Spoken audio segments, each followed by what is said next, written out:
The question from Patrice was about, are you both modeling positive and appropriate behaviors for today's youth?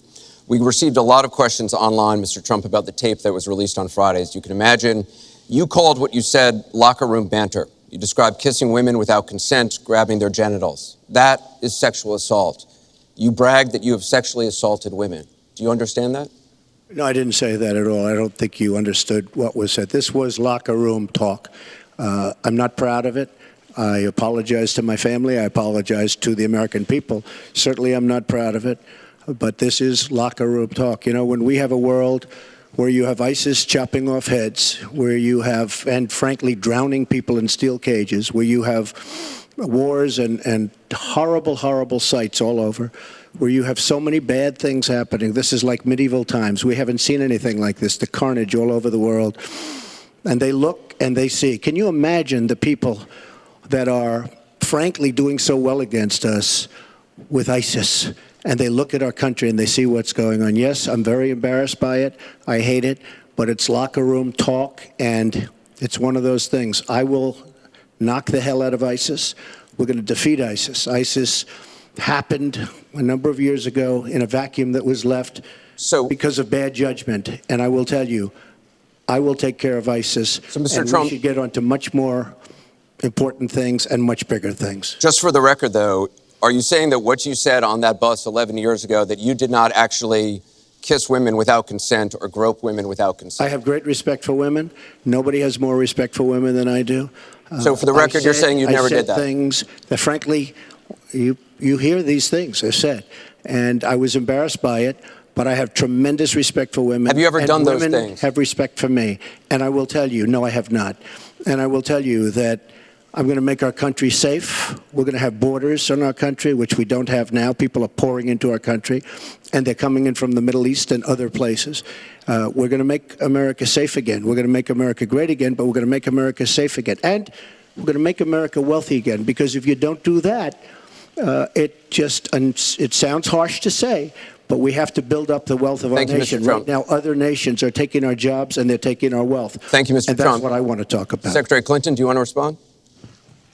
Well, like everyone else, I've spent a lot of time thinking over the last 48 hours about what we heard and saw. You know, with prior Republican nominees for president, I disagreed with them on politics, policies, principles, but I never questioned their fitness to serve. Donald Trump is different. I said starting back in June that he was not fit to be president and commander-in-chief. And many Republicans and independents have said the same thing. What we all saw and heard on Friday was Donald talking about women, what he thinks about women, what he does to women.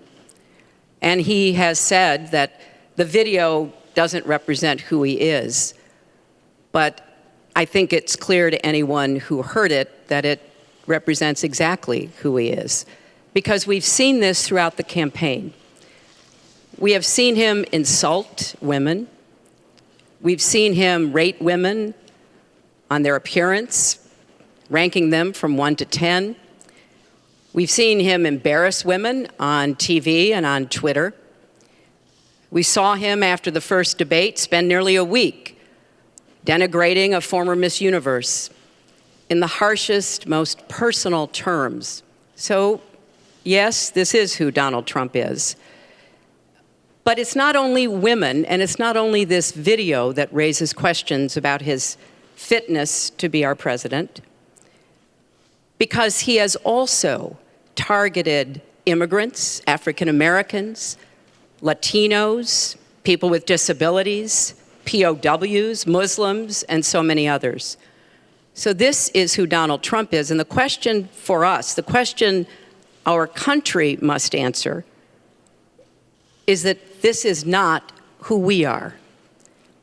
That's why, to go back to your question, I want to send a message, we all should, to every boy and girl, and indeed to the entire world, that America already is great, but we are great because we are good. And we will respect one another, and we will work with one another, and we will celebrate our diversity. These are very important values to me because this is the America that I know and love. And I can pledge to you tonight that this is the America that I will serve if I'm so fortunate enough to become your president. And we want to get to some questions Well, am I from allowed online. to respond to that? I assume I am. Yes, you can respond to that. It's just words, folks. It's just words. Those words, I've been hearing them for many years. I heard them when they were running for the Senate in New York, where Hillary was going to bring back jobs to upstate New York, and she failed.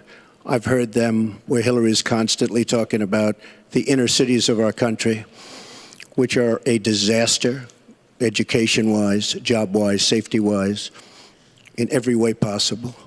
I'm going to help the African Americans. I'm going to help the Latinos, Hispanics. I am going to help the inner cities. She's done a terrible job for the African Americans. She wants their vote, and she does nothing, and then she comes back 4 years later. We saw that firsthand when she was a United States Senator. She campaigned where the primary part of her campaign. I want to get to audience questions and online questions. So she's allowed to do that, but I'm not allowed to respond. You're going to get to Sounds respond fair. right now. Well, that sounds fair.